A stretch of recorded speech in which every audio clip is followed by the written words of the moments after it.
A'udzubillahi minasyaitonirrajim. Bismillahirrahmanirrahim. Assalamualaikum warahmatullahi wabarakatuh. Saya Ahmad Fikrul Irsyad bin Kamarul Bahari, yang bernombor metrik 054473. Dan insya-Allah hari ini saya akan menerangkan tajuk saya berkenaan dengan analisis peranan Al-Ikhwan Muslimun pasca kudeta di Mesir, dan saya akan sentuh berkenaan dengan 3 subtopik kecil, iaitu berkenaan dengan tokoh yang hebat iaitu Al-Hasan Al-Banna, dan juga berkenaan dengan gerakan Al-Ikhwan Al-Muslimun, dan yang ketiganya adalah berkenaan dengan sejarah politik Mesir semasa kudeta. Okey, insya-Allah. Baiklah, slide yang pertama berkenaan Al-Imam Hasan Al-Banna. Jadi, beliau merupakan seorang ulama ataupun seorang guru dan seorang pendidik dan seorang pengarang yang baik dan seorang yang digelar yang hebat dalam pidato, dan yang paling penting dia adalah seorang pemimpin besar dalam gerakan Al-Ikhwan Al-Muslimun. Dan beliau dilahirkan di Mahmudiyah Iskandariah, Mesir pada tahun 1906 daripada keluarga yang baik, dan beliau menamatkan pendidikannya terakhir di Sekolah Menengah Tinggi Darul Ulum pada tahun 1927. Dan Imam Hasan telah banyak bergiat ke lapangan dakwah, dan beliau juga banyak mendorong, membantu para ulama dan terutamanya pemimpin-pemimpin tua dalam bergerak sama ke lapangan dakwah. Pada tahun 1928, daripada kesan penyedaran aktiviti dakwah dilaksanakan, terbentuklah satu persatuan iaitu Ikhwanul Muslimun. Jadi gerakan Ikhwanul Muslimun ini banyak menumbuhkan beberapa sekolah-sekolah, masjid-masjid dan gedung-gedung pertemuan ilmu. Jadi sedikit berkenaan dengan Al-Imam Hasan Al-Banna. Baiklah, berkenaan dengan Al-Ikhwan Al-Muslimun. Al-Ikhwanul Muslimin ataupun IM dalam bahasa Arab iaitu Al-Ikhwan Al-Muslimun, ataupun secara ringkas Al-Ikhwan, dan dalam bahasa Melayu iaitu dipanggil saudara se-Muslim, dan dalam bahasa Inggeris dipanggil Muslim Brotherhood. Merupakan satu gerakan berdasarkan ideologi Islam yang jaringnya berskala antarabangsa yang mempunyai pengaruh di negara-negara dunia. Al-Ikhwan Al-Muslimun didirikan di Mesir pada tahun 1928. Pembentukan itu dipelopori oleh tokoh yang amat hebat iaitu Imam Hasan Al-Banna dan 6 lagi orang rakannya. Dan IM memiliki prinsip dasar untuk memperjuangkan ajaran Islam sebagai ajaran dasar dan kehidupan bermasyarakat dan beragama. Dan IM juga berusaha untuk menghilangkan sekular dan mengembalikan kembali Mesir kepada Al-Quran sebagai pedoman yang besar atas dasar aturan kehidupan keluarga, masyarakat dan pemerintah Mesir. Wallahualam. Baiklah, slide yang seterusnya iaitu sejarah politik semasa kudeta. Terpilihnya Mursi menjadi semangat baru bagi Mesir dalam keadaan kejatuhan Mubarak pada ketika itu, membuatkan Mursi dialulukan sebagai dapat menyatukan Mesir pada ketika itu dengan cara demokratis, bukan dengan cara ataupun daripada kalangan militer. Dan selang setahun kepimpinannya, rakyat mula membuat protes dengan alasan yang merasakan Mursi melebihkan ataupun memberi posisi lebih penting terhadap Ikhwanul Muslimin. Selama kepimpinan Mursi, rakyat tidak merasa sejahtera kerana kejatuhan ekonomi masih belum pulih. Pihak oposisi dan militer saling berkolaborasi ataupun bekerjasama melakukan protes jalanan dan kependudukan terhadap kota di Kairo. Akhirnya Presiden Mursi dapat dilengsarkan dari jabatannya pada 31 Julai 2013 dan pemerintahan dilimpahkan kepada pimpinan militer iaitu Abdul Fattah As-Sisi, dan wakil pihak sekular, liberal dan Kristian Koptik mengundurkan diri dalam majlis politik. Jadi itu saja daripada saya. Wallahualam. Sekian. Assalamualaikum warahmatullahi wabarakatuh. Assalamualaikum warahmatullahi wabarakatuh. Nama saya Muhammad Muardi bin Aziz, nama matrik 056779. Baiklah, saya akan menyambung pembentangan daripada sahabat saya iaitu mengenai peristiwa kudeta Mesir Presiden Morsi pada tahun 2013. Pada bahagian ini saya akan menerangkan mengenai 3 perkara, iaitu mengenai peristiwa bersejarah pelantikan Morsi, kemudian punca seterusnya kudeta, dan yang ketiga kesan kudeta kepada pemerintahan dan rakyat sekitar Mesir. Baiklah, peristiwa bersejarah pelantikan Morsi sebagai Presiden Mesir dari kalangan Al-Ikhwan Al-Muslimun. Yang pertama, beliau merupakan Presiden pertama daripada Parti Demokratik, yang di mana parti yang mengamalkan sistem sosial dan kebebasan bersuara. Dan yang kedua, Muhammad Morsi berjaya mengalahkan pesaingnya dari kalangan ketenteraan dalam pilihan raya. Dan yang ketiga, Revolusi Arab Spring telah menjadikan bebanang apabila pihak pembangkang menjadikan isu kawalan politik dan ekonomi sebagai punca utama revolusi Mesir tidak terlaksana. Dan yang keempat, langkah ini membuka mindar musuh-musuh beliau untuk menjadikan rakyat semakin tertekan sehingga berlakunya kudeta. Punca tercetusnya kudeta iaitu melalui pengaruh media. Pengaruh media telah mencelarukan segala info-info ataupun perkara yang berkaitan dengan media sehingga menjadikan rakyat semakin membenci pimpinan Islam di Mesir. Dan pada tahun yang sama juga, pihak tentera daripada kalangan ketenteraan merancang sebaik mungkin sebagai dalang utama untuk menjatuhkan pemerintahan beliau, iaitu yang diketuai oleh Al-Fatah Al-Sisi. Dan yang ketiga adalah fitnah yang dicampur adukkan oleh musuh-musuh Islam dalam tampuk pemerintahan beliau. Hal ini kerana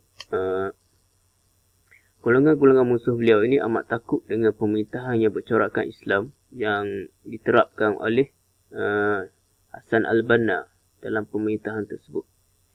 Dan yang keempat, ketidakstabilan ekonomi menjadikan masalah pengangguran yang kritikal. Kesan kudeta kepada pemerintahan dan rakyat Mesir.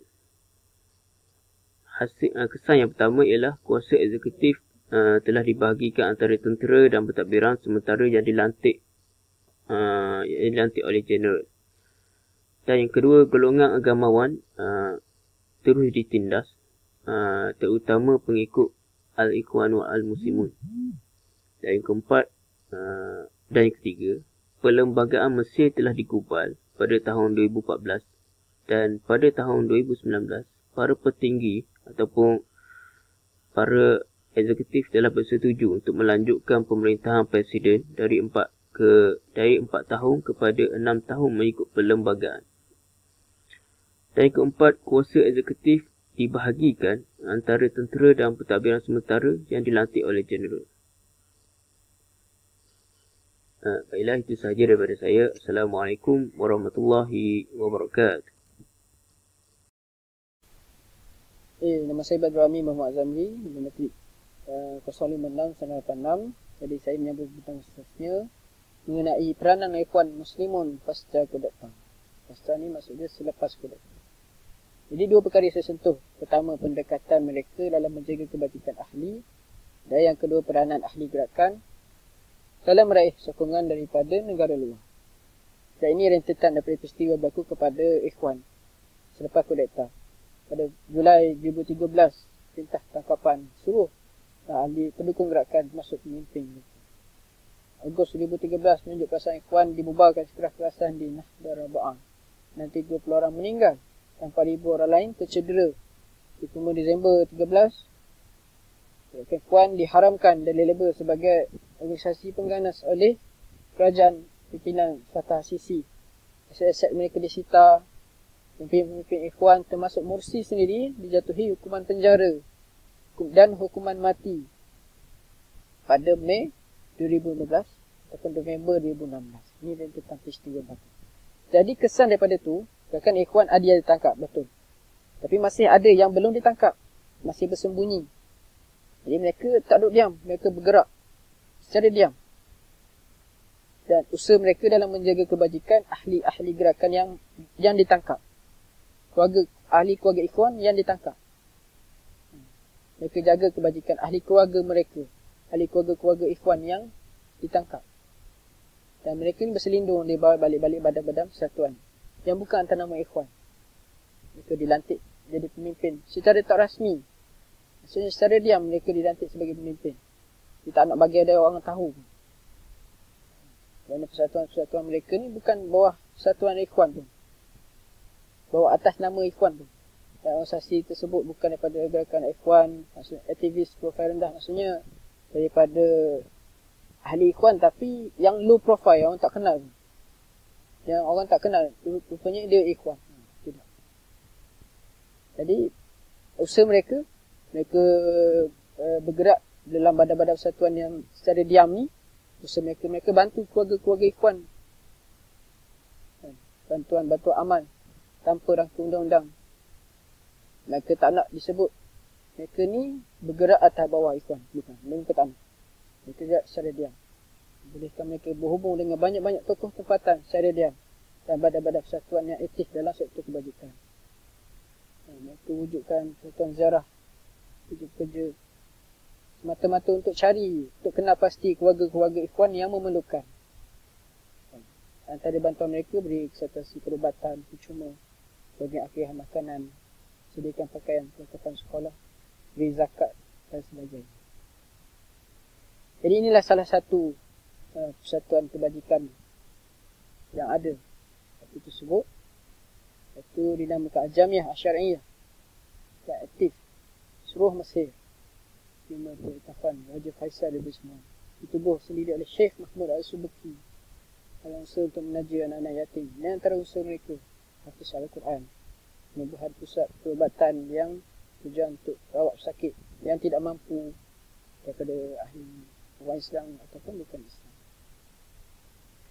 Jadi yang kedua, peranan mereka dalam meraih sokongan daripada negara. Baik, tadi kita cerita ahli golongan Ikhwan ada yang ditangkap, tapi masih ada yang belum ditangkap, ada yang sempat larikan diri.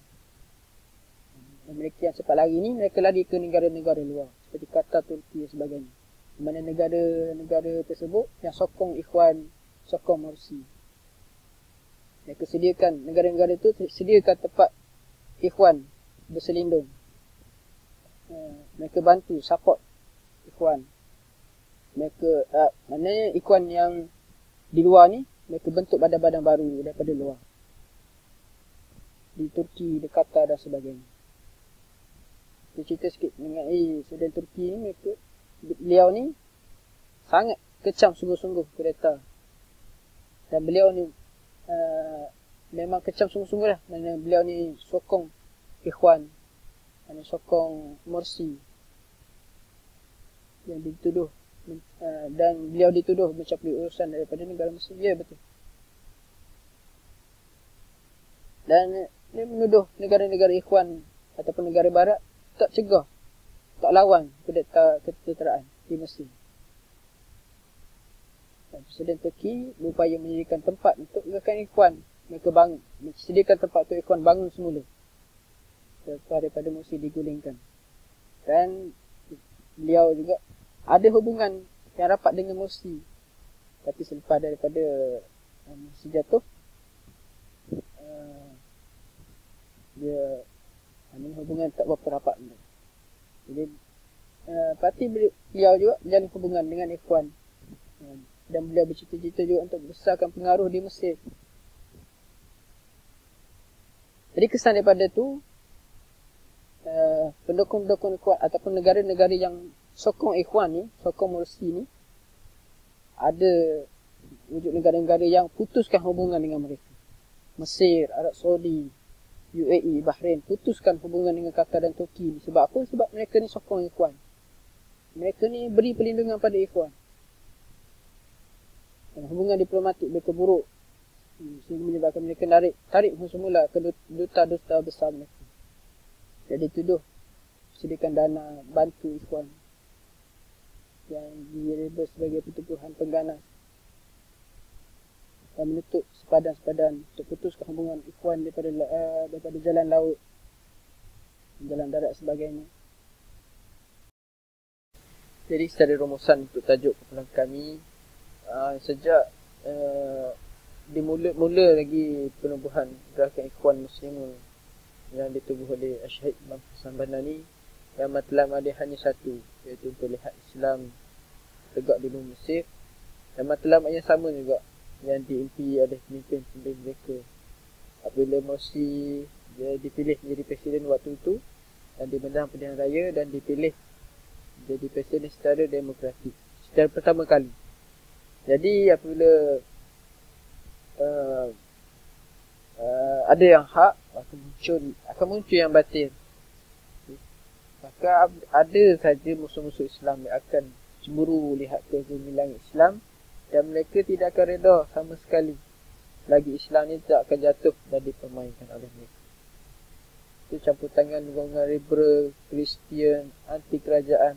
Inilah antara serangan-serangan yang mencabar kepimpinan Morsi pada waktu tersebut. Jadi seharusnya umat Islam tak mudah gentar, tak mudah takut apa saja tentangan daripada pihak musuh Islam, kerana ini adalah norma kehidupan. Apa yang harus diperjuangkan adalah untuk cari keredaan Allah Subhanahu Wa Taala semata-mata.